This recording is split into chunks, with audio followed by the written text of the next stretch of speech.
That's a good book.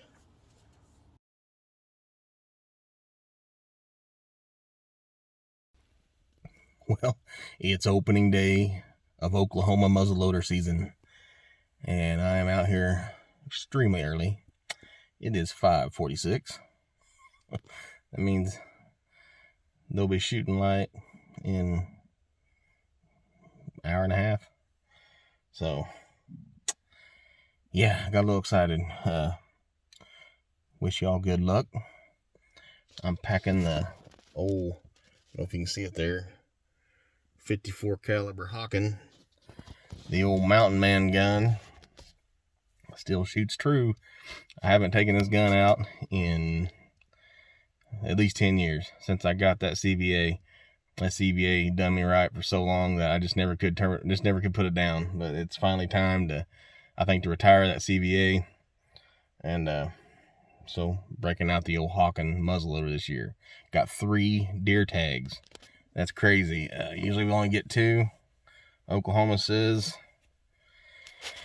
1 buck and 2 does with the muzzleloader. So we'll see what happens.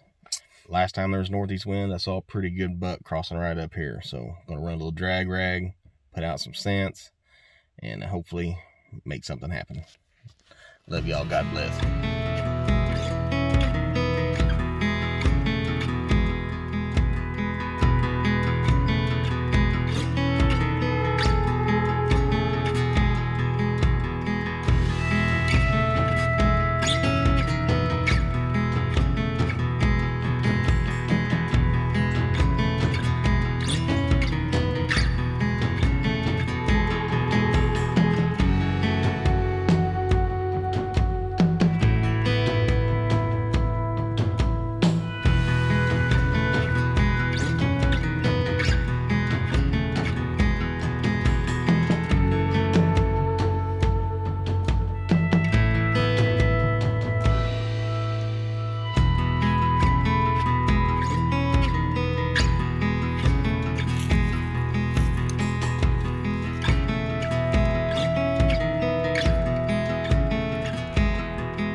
That's a good book.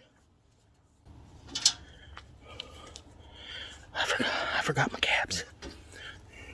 I had 1 shot. I gotta go back to my house, get my caps, and get some help. Man, I tell you what, that's a pretty good buck. I'm making a decision to back out. I got down and looked for that deer, left my phone, my camera up in the tree, and started just looking for blood.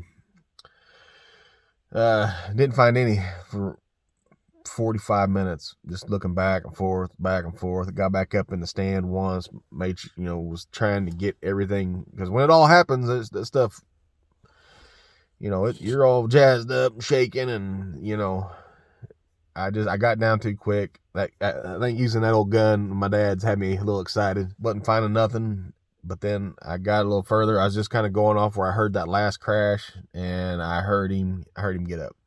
I heard him get up and start walking away, which if I knew exactly where my shot was, I would have maybe I would have stayed. I don't know. Who knows? But I just know that when the deer gets up and walks away, that means they're pretty bad hurt usually. So I just backed out. And as I backed out, I started finding blood. I'm going to wait till in the morning and go look for this deer. And we'll see what happens. Whew. Well, I found him. He's a pretty good buck. Get him up here. Tell you what, it was a hard decision last night. You know, people contact me every year and say, you know, what do I do? What do I do in situations just like this? And it's real easy for me to tell people, oh, do this, do that, when it ain't my buck. But I tell you what, this was a tough decision. But I knew when I got up there and I heard something big walking off to back out. It was getting dark. I didn't want to push him anymore. I backed out, and that's when I found blood. I didn't find blood. I was just kind of cruising through there where I seen him leave and thought I heard the crash, and just kind of heard something big get up and move away. So I backed out, and I'm glad I did. It was the right decision. I remember, and it always gives you time to reflect on what happened. And I remember when that deer was standing out there at 20 yards or so, maybe a little further than that, he was looking up towards that feeder, and he had a couple decisions to make. Either come up towards the feeder, where I'd have had a real close shot at him, go back the way he came, and I'd have maybe got a shot at him, or take a right to the deep brush and I never would have seen him again. Maybe his legs a few times. Well, these bigger, older bucks, you know what decision he's going to make.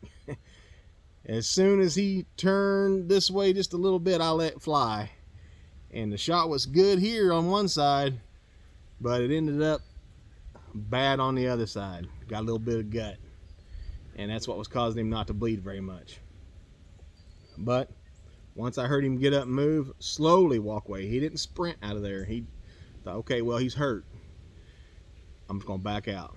And I waited till this morning, and didn't take me too long. I got right back on that blood trail. I hung my orange up on the blood trail and headed down, found him. He had moved about 100 yards, which is about typical, and laid down and died. So got him. Got him with the old 54 caliber muzzle loader. I tell you what, this old gun, I've had this gun a long time, and my dad bought it, and he put it up on the wall one year. It was done, just too pretty to shoot, I guess. He was done with it. He had another muzzle loader by then, and I didn't have one about 10, 11 years ago. I took it down and I got it shooting. I shot an old 3-point or something, little buck, 3 or 5 point, something like that. And then the next year I ended up getting that CVA, and that CVA performed well for a long, long time. But I tell you what, I poured the balls for this thing myself. Patch and round ball, done the job. And what a buck to baptize the old 54 caliber back into the hunting woods with. Talk about getting back to basics right here. Now it's time to do a little doe hunting. I got a couple doe tags in my pocket. Got some meat. Got some antlers. We're gonna go after some more and get some does this time.